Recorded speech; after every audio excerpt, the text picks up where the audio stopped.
dari yang video ya. Video ini saya hanya mau menunjukkan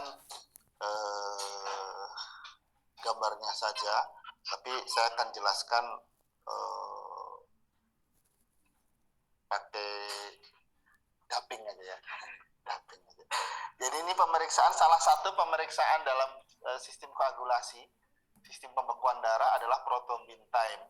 Prothrombin time ini salah satu pemeriksaan, contoh pemeriksaan saja ya. Yang akan kita perhatikan di sini adalah bagaimana sih cara mengerjakan pemeriksaan prothrombin time. Nah, ini alat bahannya dulu. Di sini ada yang sebelah kiri ini apa? Apa ini disebutnya? Ini water bath. Kemudian yang tengah ini ada tabung reaksi, ada raknya. Kemudian yang sebelah kanannya lagi ada tip kuning, ya, tip kuning. Kemudian sebelah kanannya lagi ada ose, ya, ose ya. Osenya ose yang bukan jarum tapi ose bulat, ujung bulat. Kemudian di sini ada stopwatch. Ya. Ada stopwatch. Jadi ada inkubator, tabung reaksi, tip kuning, ose, dan juga stopwatch. Ini adalah alat yang digunakan untuk pemeriksaan prothrombin time. Kemudian di dalam sini, di dalam inkubator ini juga sudah ada sampel dan reagen. Ya, sampel dan reagen itu sudah ada di inkubator. Jadi artinya ini memang nanti kita akan mereaksikan sampel dan reagen dalam suhu yang sesuai dengan suhu tubuh, yaitu suhu 37. Ya. Jadi nanti yang kita gunakan adalah inkubator dengan suhu 37 derajat Celcius. Nah, ini adalah tabung reaksi yang nanti akan dipakai untuk mereaksikan. Oh ya, ini ada satu lagi yang kelewat. Ada mikropipet di sini karena ada tip. Nggak mungkin juga ada tip nggak pakai mikropipet ya. Nah, ini tadi ditunjukkan ada reagennya yang warna putih, ini reagen. Yang sebelumnya tadi yang warna kuning. Nah, ini adalah sampelnya. Di sini sampel yang digunakan adalah plasma sitrat. Ya, plasma sitrat. Kalian tahu bedanya plasma dengan serum? Sudah pernah dengar istilah plasma? Apa plasma?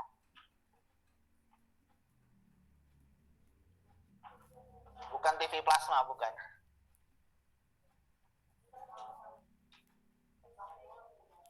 Plasma adalah cairan di dalam darah yang tidak beku, masih mengandung fibrinogen. Kalau serum tidak mengandung fibrinogen. Apa sih fibrinogen tuh? Apa? Protein pembeku darah. Fibrinogen itu protein pembeku darah. Nah, tadi plasma itu adalah cairan dalam darah, cairan darah yang masih mengandung fibrinogen, masih mengandung protein pembeku. Artinya di dalamnya harus ditambahkan antikoagulan. Tambahkan antikoagulan supaya protein pembekunya nggak kepake gitu loh. Masih ada di dalam cairannya. Nah, cairan ini disebut sebagai plasma. Sedangkan serum adalah apa tadi? Cairan darah yang tidak mengandung fibrinogen. Karena apa? Fibrinogen sudah habis dipakai untuk apa?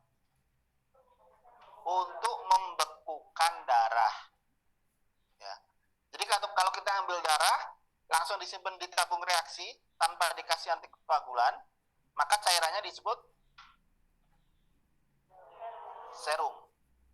Karena di dalam serum itu sudah tidak ada lagi fibrinogen.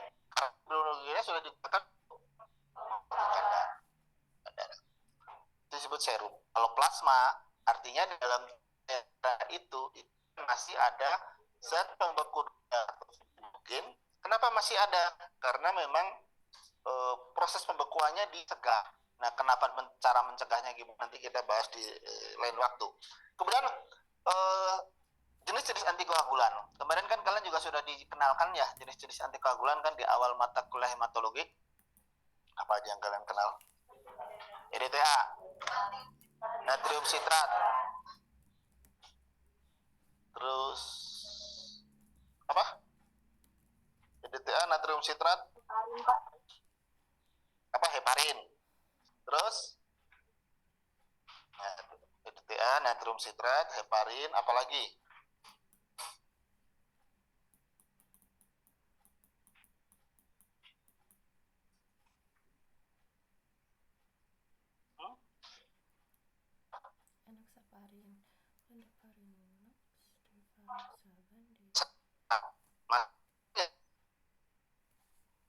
Kalian lihat lagi nanti. Kemudian kita natrium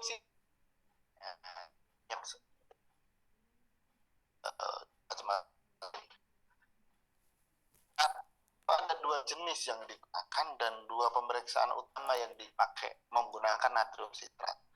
Natrium sitrat yang kita gunakan ada yang konsentrasi 3,2% dan 3,8%. Ya, 3,8% itu biasanya digunakan untuk pemeriksaan laju darah, LED. Nah, kalian juga pemeriksaan LED juga sudah kan mau praktikum ya atau sudah? Malah sudah ya, kebalik ya. Harusnya itu indeks eritrosit dulu baru LED. LED perbandingannya berapa banding berapa? 4:1. 4-nya apa? 4 darah dan 1 natrium. Konsentrasi natrium sitratnya 3 0,1. Nah, ini jadi menarik. Nah, kemarin kan kita harus agak kemarin. Nah, sekarang ini masih tulisan saya, ini nggak ada yang nulis lagi selain saya, dan nggak ada penghapus juga, nggak ada spidol lagi juga. Jadi apa dong penghapusnya? Baju nggak ada penghapusnya ini, serius? Dibalik aja. Terus kalian nggak nyari penghapus gitu kalau. Terus spidolnya? Kemarin perasaan udah saya kasih lagi loh spidolnya. Ada nggak? Kelas kok nggak ada spidolnya sih ya? Sebetulnya bisa juga ya pakai PowerPoint ya, PowerPoint pakai layar Zoom ya.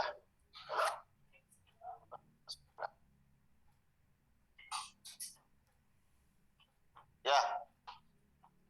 3, berapa tadi kemarin yang dipakai? Na sitrat.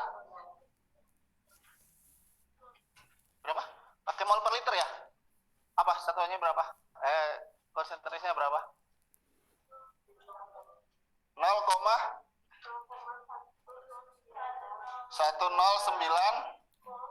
mol per jam. Mol per. Ini kok kayak nggak pada pede.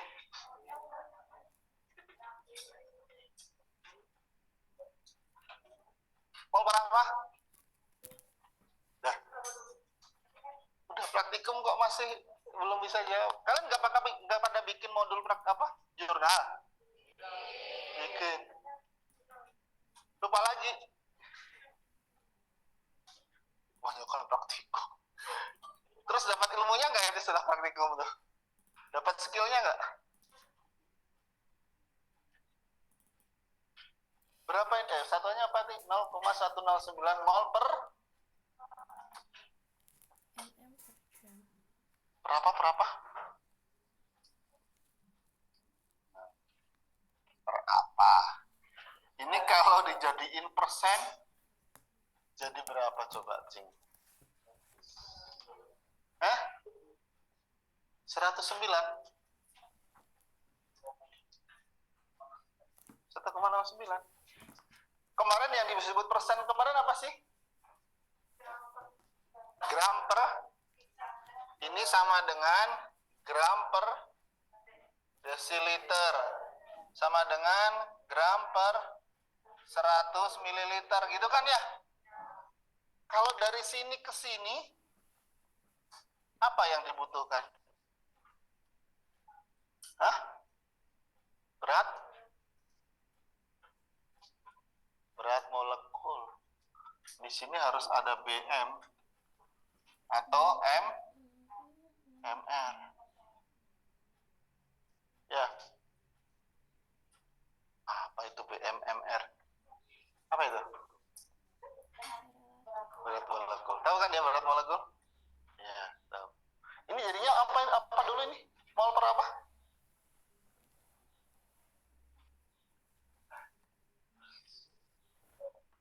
Hah? Taluk? Kalau sudah praktikum kok bisa taluk? Gimana ceritanya sih? Kan kalian udah praktikum. Udah praktikum kok taluk lah. Kalian yang kalian kemarin tuh pakai apa? Pokoknya asal ada Pak dikasih sama Pak Opik terus dipakai aja gitu. Itu maaf jawaban yang sangat-sangat tidak smart ya. Coba.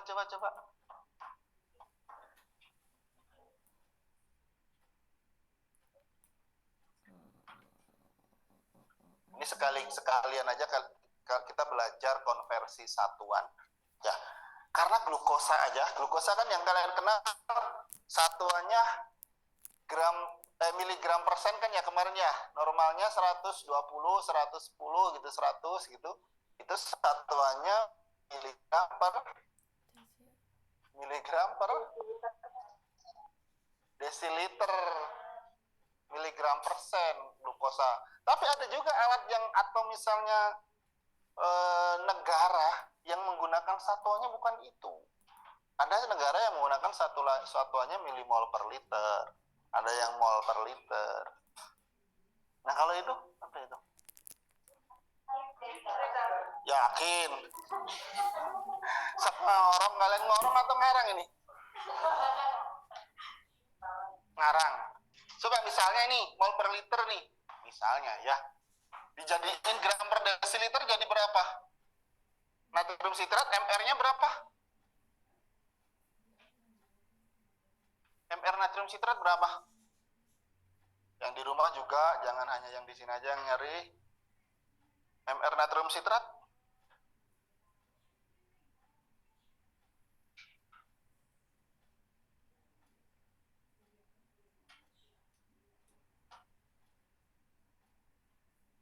ini bisa nggak jalan ya? Harusnya jalan kan ya?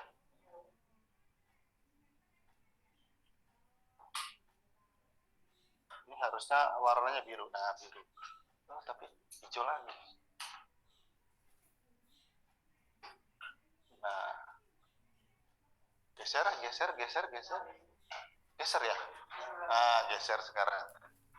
Tada.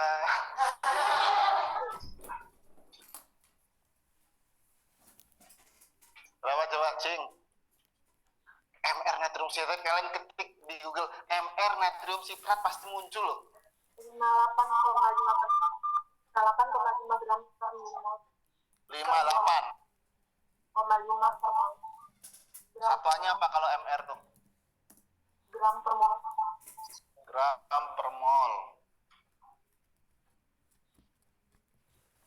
Nah ini, kalau udah tahu MR-nya, kemudian ini mau digeser gram per desiliter, sok silahkan konversinya gimana? Satuannya sudah jelas tuh. Coba, jadi berapa tuh konversinya tuh?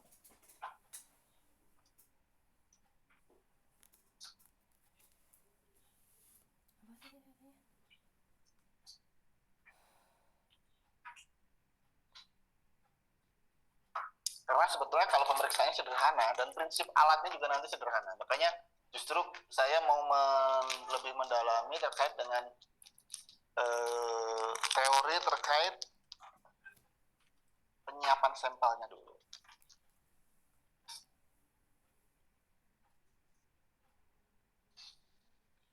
Kalau sekarang nggak usah pakai googling, itu sudah di papan tulis.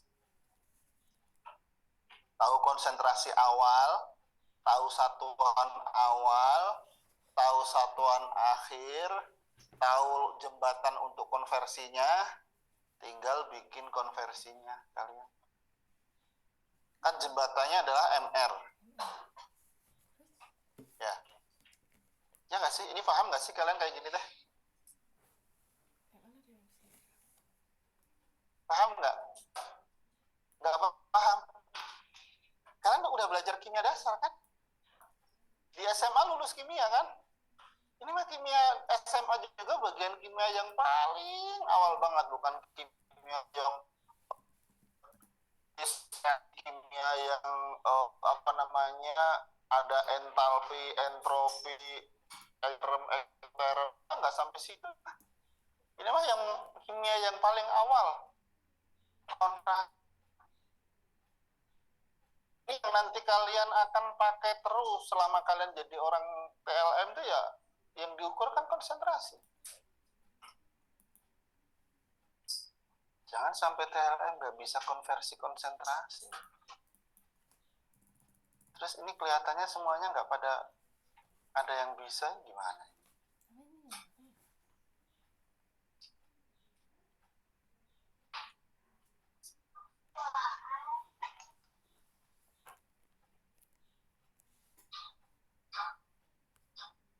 Coba yang di rumah.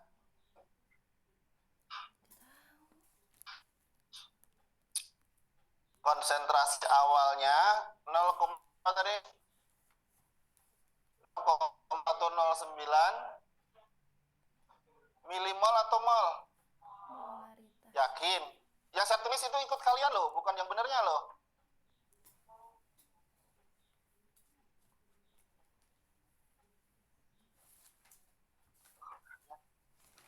Itu enggak ini sih. Kan tinggal googling juga banyak itunya. Orang kalian juga.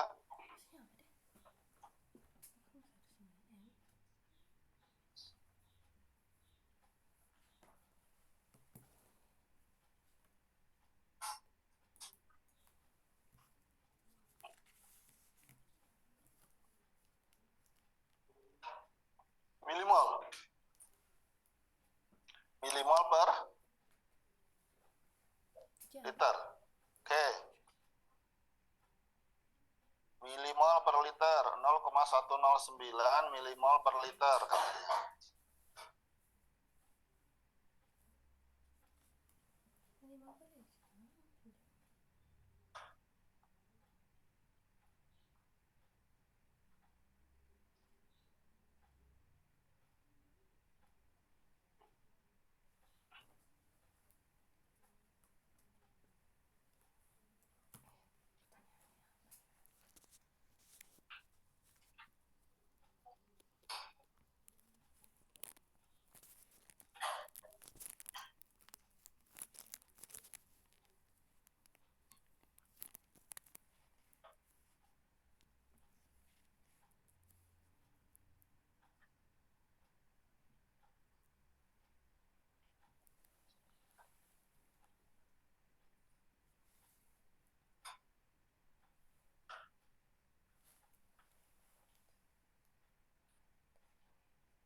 Kalau nggak ada yang bisa, kita nggak maju-maju loh. Ini pengetahuan dasar yang harusnya semuanya udah lancar loh. Konversi satuan aja. Dan kemarin waktu minggu kemarin kan saya bahas apa yang minggu kemarin yang terkait konsentrasi.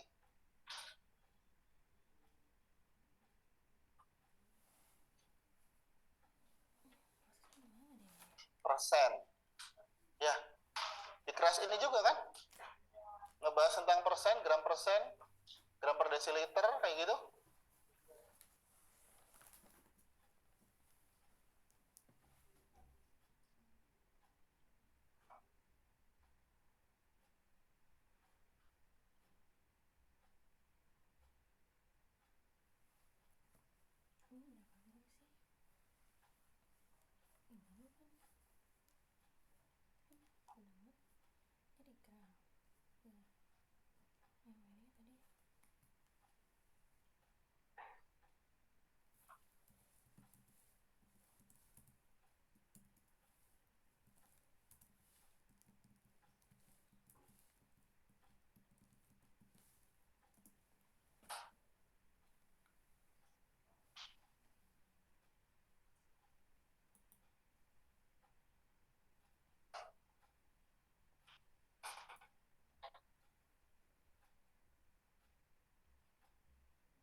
natrium sitrat ininya berapa tadi?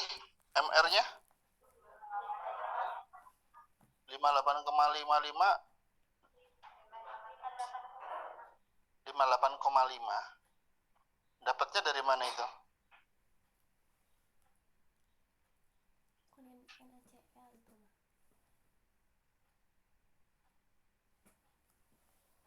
Halo? Tadi yang ngusulin 58 tadi siapa?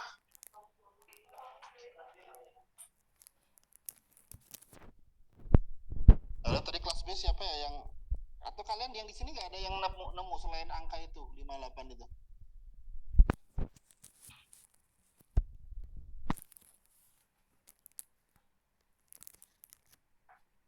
Halo? MR natrium sitrat tadi berapa? 58,05.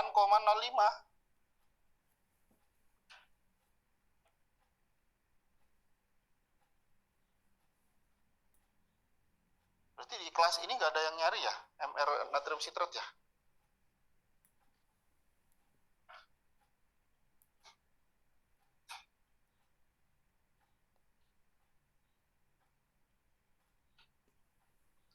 Kalau satu kelas itu kalau yang nggak bisa itu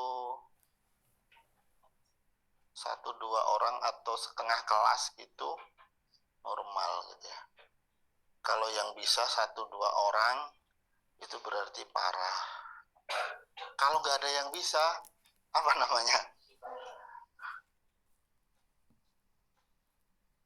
Karena ini sebenarnya materi kayak gini harusnya materi prasyarat ya, bukan lagi materi sekarang gitu. Prasyarat untuk bisa kita tahu kita pakai bahan-bahan kimia. Kalian itu kan pakai bahan-bahan kimia ya. Kemarin aja sudah pakai apa, HCl untuk periksa HB ya. Pakai Drapkins, pakai antikoagulan, ukur HB. Itu kan semuanya berkaitan dengan bahan kimia. Bahan yang dipakai untuk mengukur itu senyawa kimia, bahan kimia. Yang diukur juga bahan kimia. Tapi kalian sendiri nggak tahu konsentrasi. Yang diukur konsentrasi, tapi kalian konsentrasi itu apa, cara konversinya, bagaimana, apa saja yang bisa digunakan untuk menyatakan konsentrasi, masih belum bisa. Padahal harusnya itu sebagai prasyarat kalian masuk analis, masuk TLM, kimianya harus minimal tahu inilah, minimal ini udah minimal banget. Karena kalau tadi yang saya sebutkan reaksi menghasilkan panas, reaksi membutuhkan panas, itu udah beda lagi ceritanya. Berapa MR-nya natrium sitrat benar itu? 58? 258, selisih 200 dari tadi juga nggak ada yang protes. Kalau yang di rumah benar tadi 58 atau 258 ya? Yang di rumah.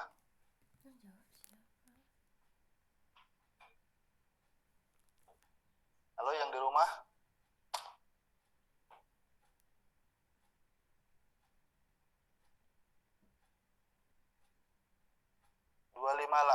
atau 58 ya?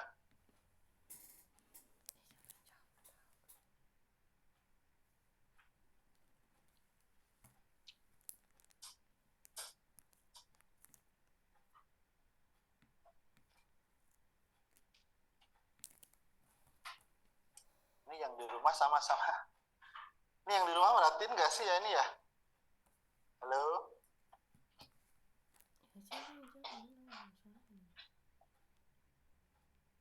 Gina, Gintan.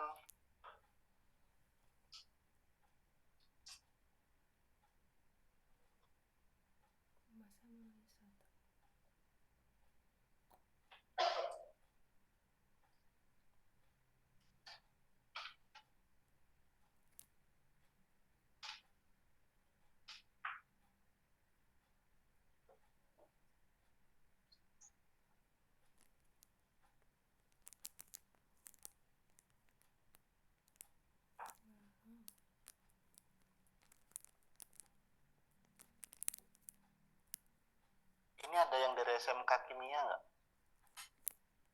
Di sini. Ada yang dari SMA-nya IPA ada nggak? Anak IPS semua gitu ini teh. 258, Pak. 258. Bukan 58 ya, 258. Oke. Terus konversi mol per liter ke gram per mililiter, gram per desiliter gimana? Gram per mililiter. Wah, ini nanti saya pakai ujian, soal ujian aja dah. Walaupun nggak nyambung nggak apa-apa. Untuk lihat kalian bisa enggaknya, ya. Soal ujiannya pakai konversi satuan aja ya.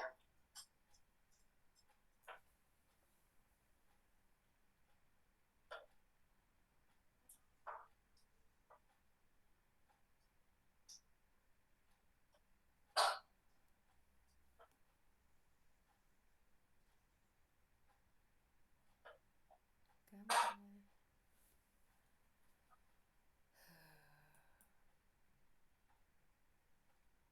Satu gram.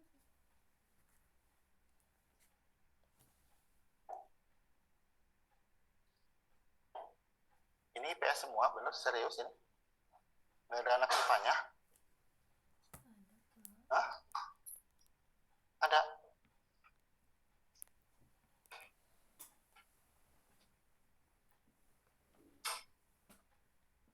Kalian pernah dengar istilah molar?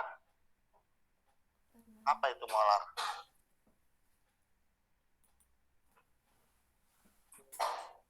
Molar.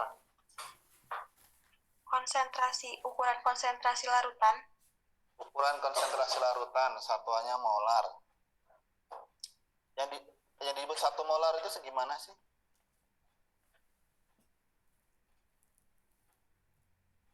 Atau biar gampang, bagaimana cara membuat misalnya NaCl 1 molar sebanyak 100 ml.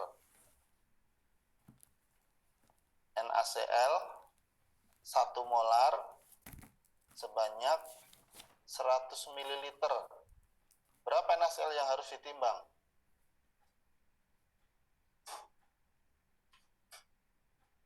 Coba. NaCl 1 molar sebanyak 100 ml. Berapa NaCl yang harus ditimbang?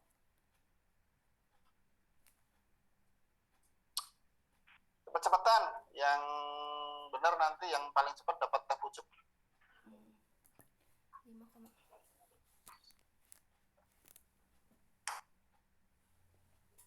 5,85 gram, Pak. 5,85 gram. Nah, coba Lira, kamu share screen aja, Lir. Saya stop share, ya.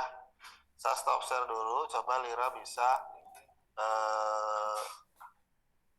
share screen, dapat angka 5, sekian tadi, dapatnya dari mana, Cik? Kalau saya jelasin aja gimana, Pak? Oke, boleh. Jelasin, di sini ada yang nulisin, coba. Lira jelasin, yang di sini nulisin. Sok, sekretaris kelas siapa?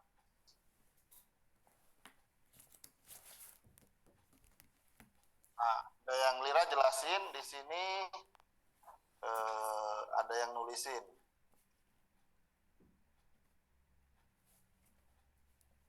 Oke, gimana? Kan rumusnya M sama dengan gram M sama gram per gram ml gram per mr kali 1000 per volume. kali 1000 per volume. Iya. M sama dengan gram per mr kali 1000 per volume. Terus yang udah diketahuinya kan molaritasnya 1. Polaritasnya 1. Iya. M sama dengan 1. 1 sama dengan gram. 1 sama dengan gram per mr. MR-nya 58,5.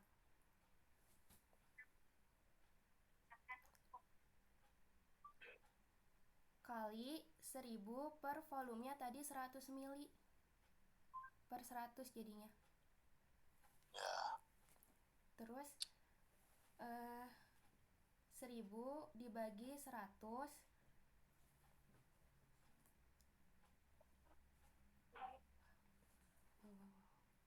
Tinggal digeser aja ke sana. MR-nya berapa MR-nya, Lir? 58,5. 58,5. Ini kan MR NaCl. Kita kan ngomongin NaCl sekarang, bukan belum ngomongin Na-citrat, ya kan ya? Iya. NaCl, coba NaCl teh Na berapa sih? Na-nya 23, Cl-nya 35,5. NaCl.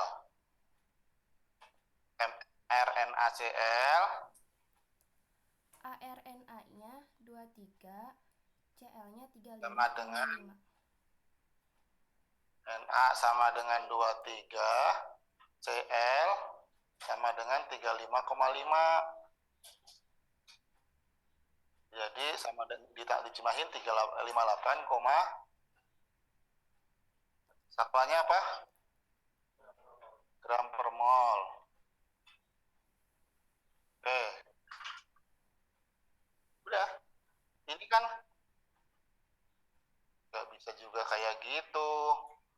Kan ini harus dikonversi dulu nih. Ya. Ini gram sama dengan apa? Gram sama dengan, ini kan geser ke sana. Ya. M kali 1000 kali MR dikalikan dengan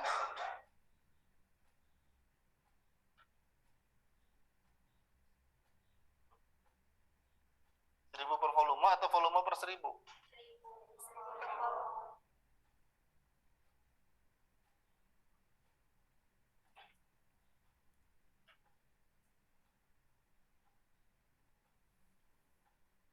Ini sama dengan 1000 GR per MR kali V, gitu nggak sih? Misalnya, setengah dikalikan 2/4. Itu sama dengan berapa? Setengah kali setengah. Seperempat kan? Ini berarti kali silang gitu. Perkalian itu langsung kan? Atas kali atas, bawah kali bawah gitu kan? Berarti 2/8. Gitu kan? Sama dengan 1/4 kan? Nah, berarti kan ini 1000 GR. Ini kan sebetulnya M sama dengan 1000 kali gram dibagi MR kali V. Gitu kan? Kalau gitu gram sama dengan, ini kan geser ke sana, MR kali V kan, dibagi 1000, gitu ya, 1000. Ini bukan 1M lagi nih, di sini adalah gram sama dengan 1 dikali, satunya itu M-nya kan. Nah, jadi berapa tuh? 5850. Berarti kan sama dengan 5850 dibagi 1000 sama dengan 5,85. Satuannya apa? Gram. Nah, ini tadi dilarutkan dalam berapa? Dalam 100 mililiter. Kan dalam 100 mililiter berarti per 100 mililiter kan? Berarti ini kan konsentrasinya ini 1 molar itu sama dengan 5,85 gram per 100 mililiter. Berarti bagaimana mengkonversi dari ini kan molar itu sama dengan apa tadi? Molar itu sama dengan gram per mol per liter kan? Ya. Ini kan 1 M itu sama dengan 1 mol per liter. Nah, sekarang sudah bisa mengkonversi dari mol per liter Ini kan mol per liter nih. Ini kan bisa saya nyatakan 5,85%. Boleh nggak? Bisa nggak? Bisa kan, gram per 100 mili. Ya, gram per 100 mili kan sama dengan persen. Nah, pertanyaan, balik lagi. Tadi konversi ini ke sini kan? Saya kasih contoh NaCl. Sudah bisa? Udah kebayang belum? Kebayang nggak? Bisa nggak konversinya? Kan yang penting tahu MR kan? Ketika sudah tahu MR bisa konversi nggak? Bisa harusnya. Sok, jadi berapa ini?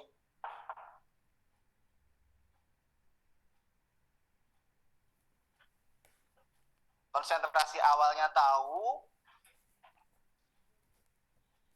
Itu nggak diubah apa-apa sebetulnya. Hanya mengubah satuan saja. Ketika satuannya berubah, itu kan lihat ya. 1 molar NaCl sama dengan berapa persen? NaCl 1 molar, NaCl 1 mol per liter sama dengan berapa persen? 5,85%.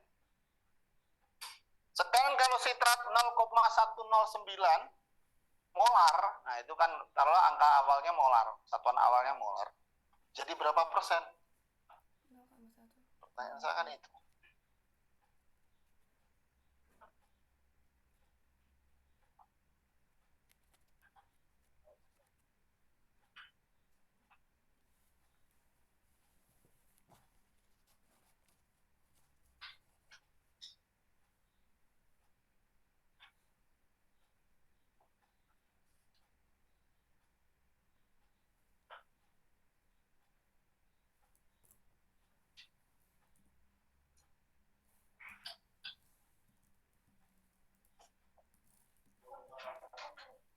Berapa? 2,8. Coba. 2,812 satuannya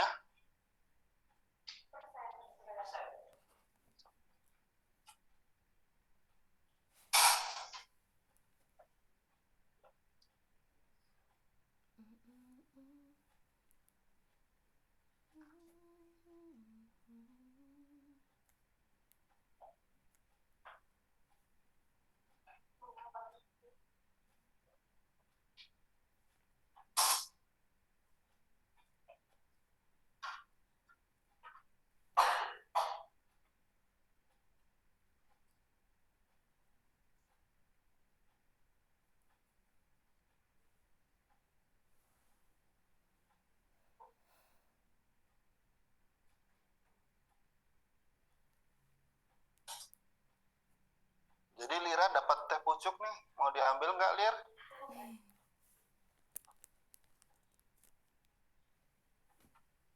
Mau diambil ke sini, Lir? Jauh. Lira panggilannya Lir atau Ira atau Sadida? Lira biasanya. Oh, Lira aja ya.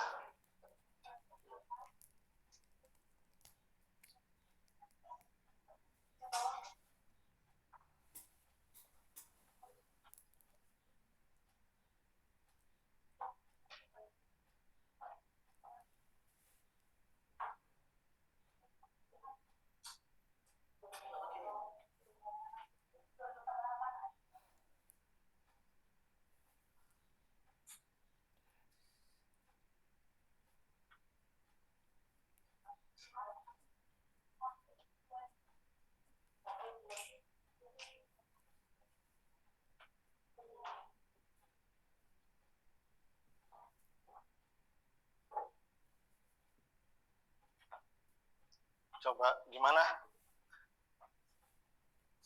0,109 mol per liter. Ini coba. Ini mol per liter. Ini 258 apa? MR itu apa satuannya? Per mol. Ini 1000 itu apa? Volume. 1000 ini adalah 1000 mililiter per liter. Di sini mililiter. Kan ini volume, ini konversinya kan? Yang 1000 itu adalah 1000 mililiter per liter. Ya. Di sini gram. Ini kan jadi mol per liter, gramnya coret, molnya kan naik kan ini. Terus mililiter coret, jadi mol per liter. Ini sama ini kan saling menghilangkan. Gram, gram. Mililiter. Jadi satuannya apa? Mol per liter. Ya. Kalau gitu 2,81 kan 2,81 ini satuannya apa ini? Coba lihat. Apakah benar persen? Coba 0,109 satuannya apa? Di sini mol per liter kali 258 gram per mol. 100 mililiter. 1000 mililiter per liter.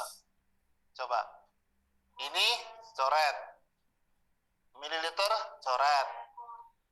Mol coret. Berarti satuannya apa? Ini mah gram aja, baru sampai gram. Ya. Baru sampai gram.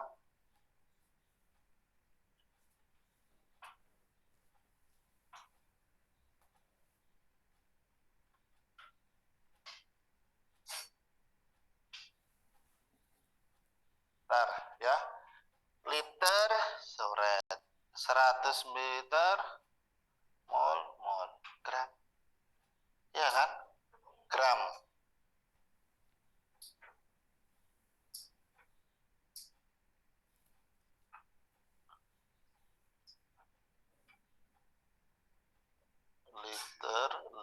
Liter ini sama ini.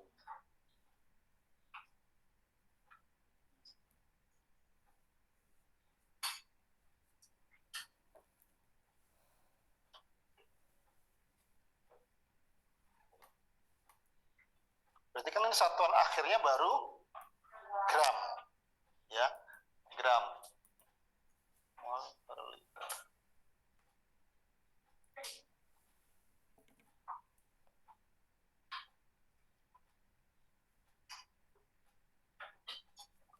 Nah, kalian dapat ininya 100.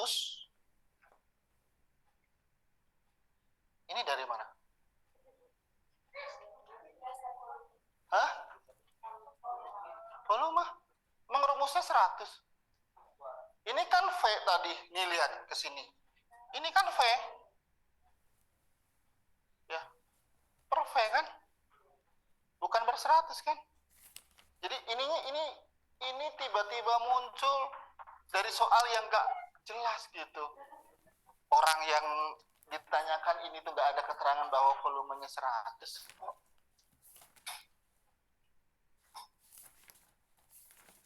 Ya. Nah, kalau memang dia 100, baru karena dia dianggap 100, baru memang di sini gram per 100 mililiter gitu. Ya, gram per 100 mililiter. Karena ini nggak boleh tiba-tiba muncul 100. Rumusnya itu bukan 100, tapi rumusnya V. V ini adalah volume larutan yang dibuat. Ya, volume larutan yang dibuat. Nah, volume larutan yang dibuat, kalau memang ini udah bener nih, 25800 25,8 kali 0,1 ya. 2,58 2,8. Oh ya benar, sekitar segitulah ya. 2,81 gram per 100 ml. Oke, ini benar. Ini. Jadi benar dalam persen gitu ya, 2,81. Tapi kalian harus tahu dulu bahwa dia dapat persen itu karena memang V-nya itu dimasukin angka 100 gitu ya. V-nya dimasukin angka 100. Oke. berarti bukan 109. Sekarang kalau misalnya nih Na sitrat 3,2% itu berapa mol per liter? Kalau 3,8% berapa mol per liter coba? 3,2% berapa mol per liter? 3,8% berapa? 3 yang nanya persen ini memang benar lah, masukin angka 100. Kan berarti kalau 3,2%, di sini dia tinggal 3,2, di sini 100, tinggal di sini M-nya berapa? Kan gitu ya? Berapa? Yang 3,2 ketemu berapa?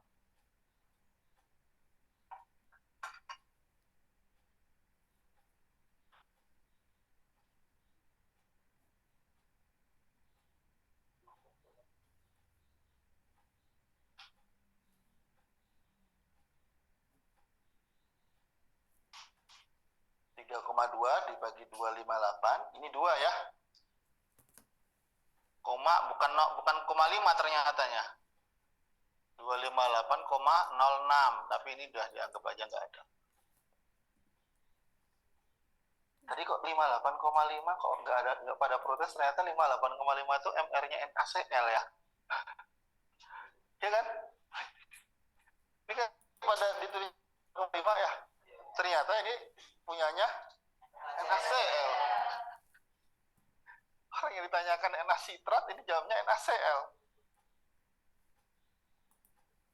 Berapa? Yang mana? 3,2, 0,124. Kalau 3,8?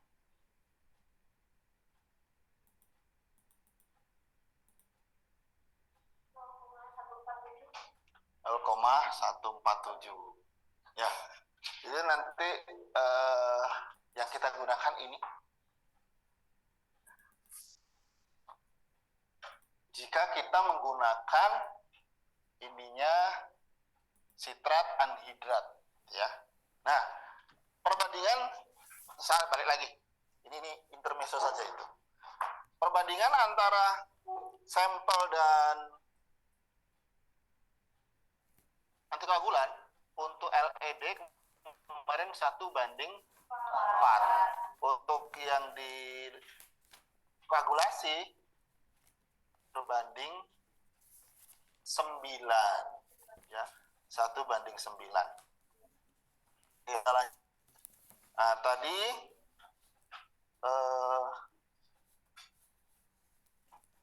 kita sudah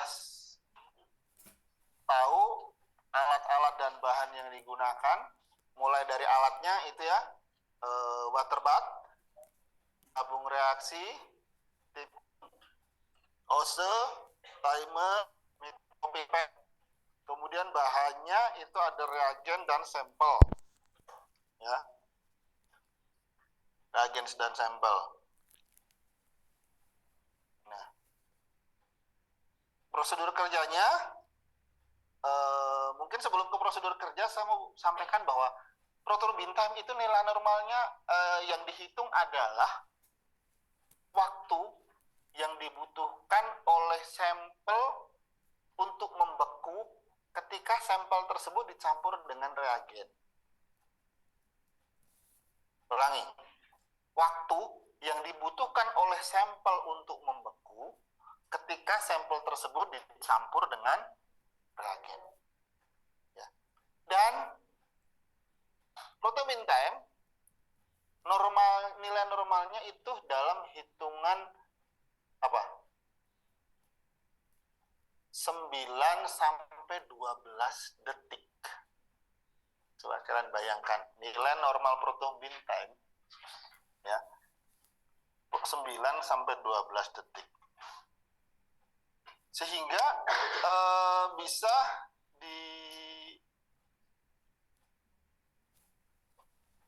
dibayangkan, ya, 9 sampai 12 atau 10 sampai 13. Ada beberapa lab yang berbeda, tergantung nanti reagennya.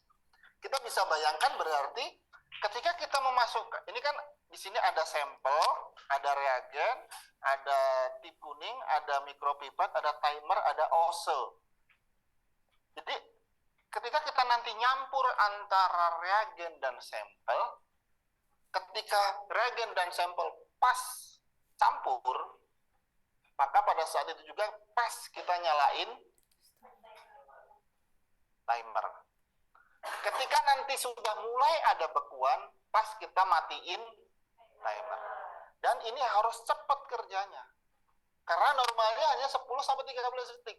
Jangan sampai kita melaporkan 15 detik bukan karena bukan karena sampelnya yang abnormal, tapi karena kita telat mencet timer. Ya, ini sudah tantangan ini.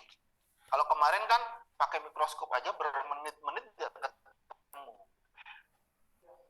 Bermenit-menit nggak ketemu. Itu error, akan jadi error tuh nanti akhirnya. Karena apa? Keburu sampel yang mau diperiksanya udah keburu kering. Pernah kalian ngalamin kemarin? Jadi cairannya udah nggak ada gitu, selnya udah ngumpul di tengah gitu. Bisa dihitung nggak? Nggak boleh. Karena itu sudah pasti nggak normal. Itu hitungannya bermenit-menit. Dan ini hitungannya normalnya aja 10-13 detik, 9-12 detik. Jadi selisih 1-2 detik aja kalian mijit stopwatch atau timer, bisa fatal ke pasiennya. Ya. Nah, tadi reagen dan sampel itu sudah diangetin di sini, kemudian kita pasang nanti si tabung reaksi ke dalam water bath ini. Kemudian kita masukkan reagen. Setelah itu dimasukkan sampel. Pada saat reagen dan sampel sudah nyampur, mulai dinyalakan stopwatch sambil nanti kita tarik-tarik pakai OSE si campuran itu. Ya seperti diaduk tapi ya ditarik-tarik aja. Nanti kalau sudah ada bekuannya, maka si bekuan itu akan nyangkut di OSE. Pas ada yang nyangkut di OSE, kita matiin timer. Hitungannya 13 detik. 9-12 detik gitu ya. Ini kita lihat nih ya. Nah, ini dimasukin tabung reaksinya supaya anget. Nah, kita ambil sampel dulu. Nah, berapa volumenya itu nanti aja ya. Yang jelas kita prinsip kerjanya saja dulu. Nah, kita masukin sampel, masukin lagi ke water bath. Kemudian setelah itu kita masukin reagen. Ya. Masukin reagen. Pada saat masuk reagen, kita sudah memegang timer. Stopwatch ya. Pas masuk, tek. Liatin tuh ya. Liatin, ulangi. Ketika kelihatan ya, bareng antara di tangan kanan itu masukin sampel ke dalam reagen ke sampel ya. Ya, kalian bisa merhatiin ya, antara jempol kanan dan jempol kiri bareng. Jempol kanan masukin apa? Reagen ke dalam sampel. Yang sebelah kiri, jempol kiri menyalakan stopwatch. Jadi gitu. Ini pas nyampur, ini pas nyala. Nah, sambil kita lihat stopwatch, kita ambil OSE. Untuk apa? Untuk narik-narik si campuran tadi, campuran antara sampel dan reagen sampai dengan nanti terbentuk bekuan. Bekuannya bentuknya seperti apa? Nah, ini barusan sudah matiin. Nah, kita lihat bekuannya itu seperti apa sih? Nah, itu lihat. Ya, Cigaleho. Apal tuh? Terang tuh. Terang tuh anu orang Sunda, anu lain Sunda mah mual apal. Coba bahasa Indonesianya apa? Ingus. Ingus yang kental, bukan ingus yang cair.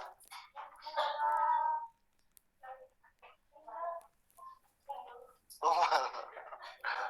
Jadi itu kan, coba kalian bayangkan si serum warnanya kuning, reagen warnanya putih, ya kuning campur putih gitu. Kemudian dia jadi kental. Tadinya kan cair bareng cair. Kalau yang namanya bisa dipipet kan berarti cair kan? Namanya bisa dipipet berarti dia cair. Karena dia jadi bisa ditarik sama ose, makanya ini kan nggak dilihatinnya pas sudah selesai ya. Pas sudah selesai dia liatin. Ya, coba kalian perhatikan dia pas mau matiin. Nah, lihat, dia kan ngaduk-aduk ya. Lihat tangan kanan, dia aduk-aduk. Kemudian bentar lagi dia lihat jempol kiri. Nah, matiin. Pada saat matiin berarti dia matanya lihat kanan ya. Lihat kanan, lihat ke kiri, ke sini matanya. Lihat tangan kanan, tangan kiri nggak perlu dilihat.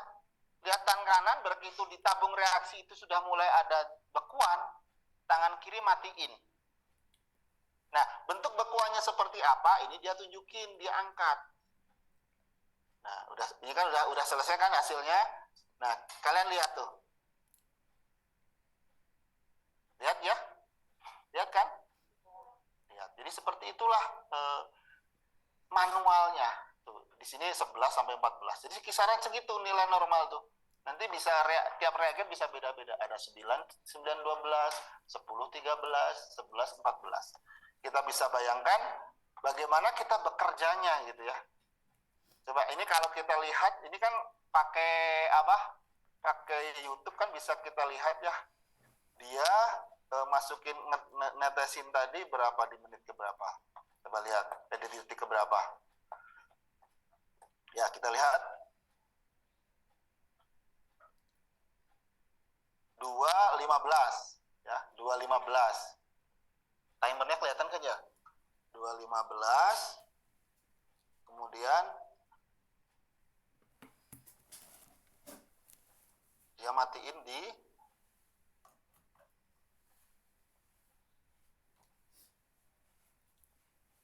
2.36. Berarti berapa? 15 ke 36. 15 ke 36. 16 detik. Ya, 16 detik. Kalian bayangkan kalau kalian, berarti ini jadi nggak normal kan? Normalnya tadi sampai 14. Nggak normalnya 14 jadi 16 itu apakah benar karena 16-nya? Pasiennya itu pasien PT-nya 16 atau kita telat mijit stopwatch? Ya, atau kita telat, saya yang telat mijit pause. Nah, kalau saya kan di sini ngamatinya hanya dari timernya si ini kan. Nah, ini kan. Nah, kalau pause-nya cepat kan 35 jadinya. Kan gitu ya. Jadi proton time, faktor pembekuan itu hitungannya seperti itu. Nah, nanti ada banyak pemeriksaan, bukan hanya ini saja. Ini salah satu contoh. Dan nanti prinsip dari alatnya itu sebetulnya bagaimana si alat itu mendeteksi ini tadi.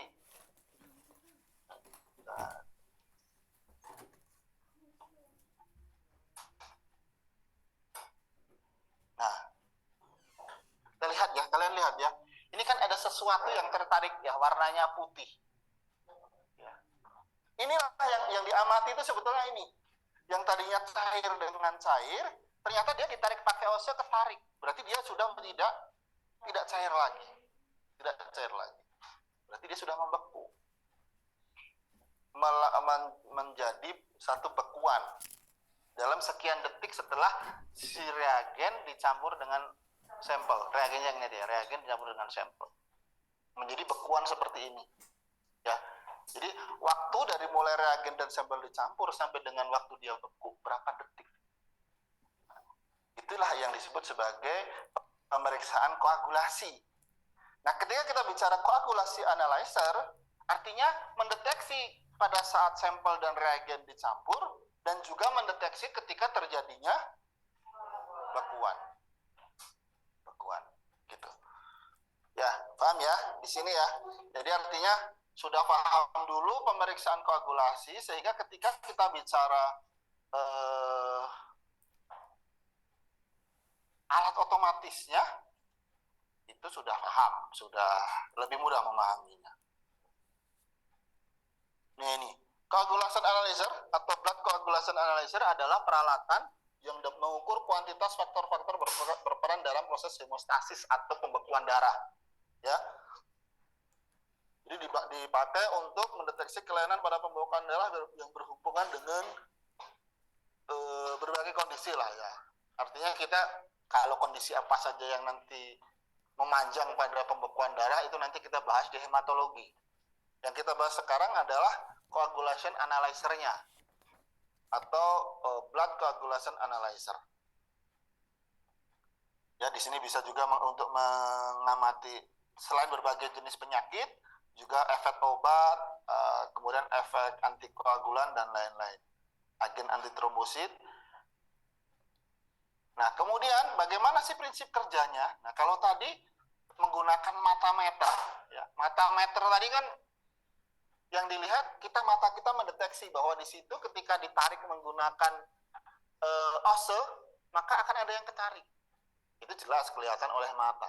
Nah, ketika alat itu mendeteksinya bagaimana? Yang pertama adalah elektromekanis. Elektromekanis di sini berdasarkan penyelesaian sirkuit elektrik oleh serat fibrin. Jadi kita bayangin gini, ada arus listrik dari satu titik ke titik yang lain. Ketika arus listrik itu mengalir pada medium cair, maka arus listrik itu tidak akan nyambung. Tapi ketika di situ ada benang fibrin, maka arus listriknya akan nyambung. Disebut sebagai elektromekanis, ya. Jadi sebuah probe dua elektroda dengan arus yang mengalir di antara keduanya dimasukkan ke dalam wadah berisi plasma dan reagen. Ketika fibrin terdeteksi di antara elektroda, maka disebut sebagai endpoint. Ya, jadi pada campuran tadi dikasih elektroda, ketika dia masih cair, maka listriknya masih belum nyambung. Ya, belum nyambung. Ketika sudah ada bekuan, listriknya akan nyambung. Ketika nyambung, itulah yang disebut sebagai titik akhir atau endpoint. Ya, itu menggunakan elektromekanis. Yang kedua adalah elektromagnetomanis. Berdasarkan peningkatan viskositas plasma saat fibrin terbentuk. Jadi di sini menggunakan magnet. Jadi ketika ada oscillasi bola logam dalam kuvet yang pada medan elektromagnetik diamati, ketika si benang fibrin itu terbentuk, maka si bola itu tidak bisa bergerak lagi. Ya, kita bayangkan di dalam campuran antara reagen dan sampel tadi dimasukkan logam di sana. Dalam kondisi cair, berarti ketika diberikan medan magnet, si logam di dalam cairan itu kan dia masih bisa mengikuti medan magnet. Ya enggak? Tapi ketika sudah mulai ada bekuan, maka si logam itu tidak akan lagi mengikuti medan magnet. Kenapa? Karena sudah terjebak di dalam bekuan. Ya, bekuan. Yang pertama tadi menggunakan arus listrik, ketika cair dia masih belum mengalir, ketika sudah beku dia akan ngalir listriknya. Yang kedua menggunakan magnet, ketika masih cair, di dalam itu masih bisa bekerja medan magnetnya, ketika sudah beku, medan magnetnya sudah tidak bekerja karena si logam dia akan tertangkap oleh bekuan. Gitu. Ya.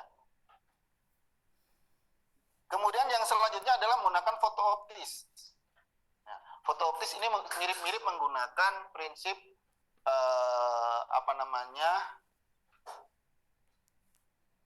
fotometer. Yang dilihat adalah menggunakan cahaya. Ya, jadi berdasarkan fenomena cahaya yang terhambur karena formasi serat fibrin. Jadi kita bisa bayangkan di dalam campuran antara reagen dan sampel ditembakkan cahaya.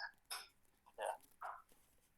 Ketika dalam kondisi sama-sama masih cair, itu tentunya cahayanya akan jauh berbeda arah cahayanya gitu ya, berapa banyak dia diserap, berapa banyak dia diteruskan, akan jauh berubah ketika ada bekuan di dalam kuvet, di dalam tabung reaksi. Ya. Jadi ketika di situ ada cahaya, ketika dia masih cair cahayanya barangkali masih sekian persen yang diteruskan, ketika ada bekuan dia akan menurun drastis. Ya. Karena apa? Karena ketika beku itu warnanya akan jauh lebih pekat karena dia ngumpul sebenarnya. Jadi sebetulnya yang beku itu tidak seluruhnya beku, masih ada sisa-sisa cairan. Kenapa? Yang beku juga hanya zat-zatnya aja, proteinnya saja yang ada di situ. Sehingga ketika ditembakkan cahaya ke situ akan terjadi perubahan yang drastis, cahaya yang diteruskan maupun cahaya yang dibelokkan oleh campuran. Kemudian berdasarkan fotometrik, ya, ini juga sama dengan foto optis, ya. Jadi berdasarkan absorbansi, ya, berdasarkan absorbansi. Artinya fotometrik maupun foto optis itu sama-sama menggunakan cahaya, di mana cahaya ini akan berubah ketika kondisi campurannya awalnya cair menjadi beku, seperti itu. Ya, jadi itu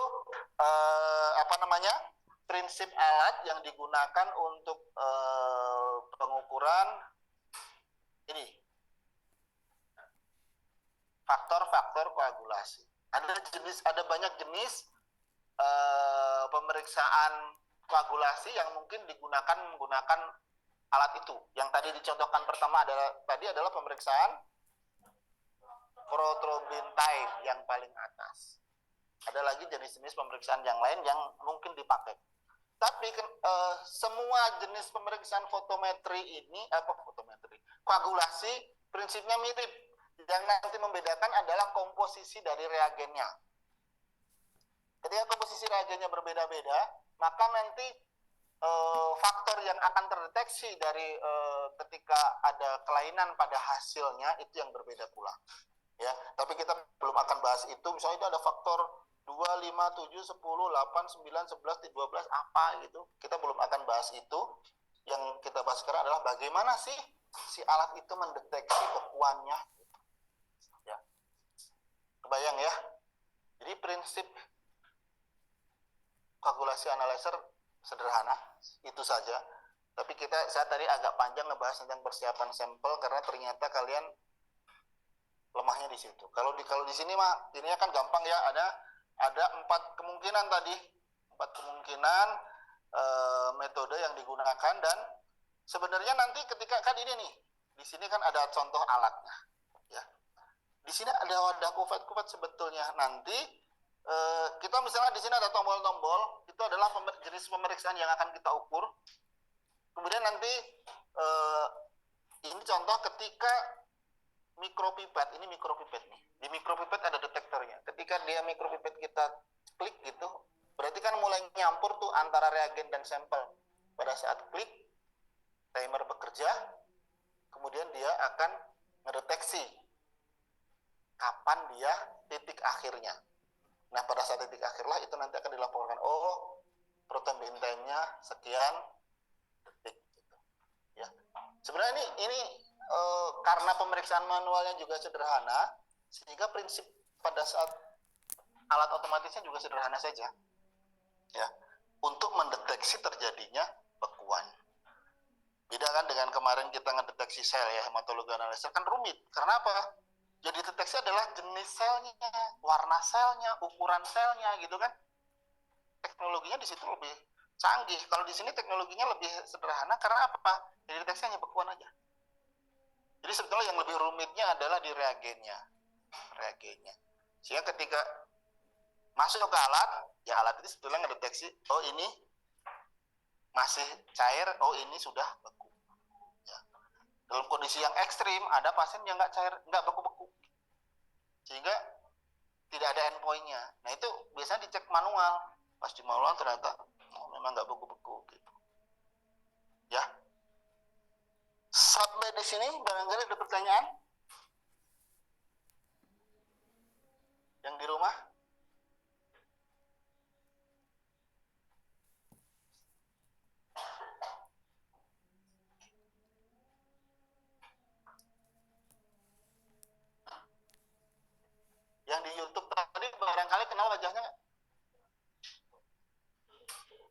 anggota udah kenal gitu. Kemarin Sabtu dia kesini orangnya itu. Hah?